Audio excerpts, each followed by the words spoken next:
The ICU is a 19-bed critical care unit. We do have 20 beds. We're licensed for 19 critical care patients. We're a level 2 trauma center.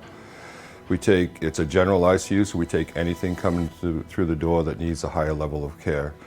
The patient ratio in the ICU is typically 1 to 2 patients per nurse. A one patient assignment would be a real critical patient with a higher need, more so like a CRRT patient, someone who is hemodynamically not stable, so we have to monitor them with vasoactive drugs and kind of watch for multiple system trauma injuries and kind of keep a closer eye on them. The general environment is very fast-paced. It's very typical to see me on the floor taking patients' assignments to help the nurses and to better support them. So the learning curve is pretty steep, but yet is achieved very quickly because we have a very high demand on education, and we do push people through the program pretty quickly, but we make sure there's always a mentor with them. Occasionally and quite frequently get bad traumas throughout the state, snowmobile accidents, ski accidents, head traumas. We have a new neurosurgeon who does very complicated spinal surgeries and cranial surgeries, so we do get a lot of patients that have higher needs for the neuro.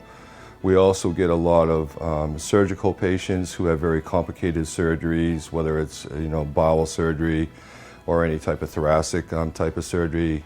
We do have the critical care cardiac floor down below us, so we'll get the open hearts and some of the thoracic surgeries, but we get some of those.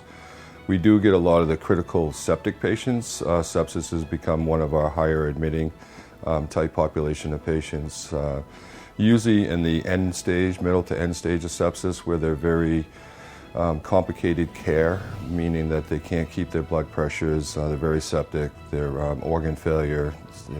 We do get some of the more complicated renal patients also, because we do CRRT here. We do it's a pretty broad spectrum of patients that comes into us, but they're very unstable when they get to us, and we have a very tight care team that actually works well together to bring them to the point where they can transfer off the floor.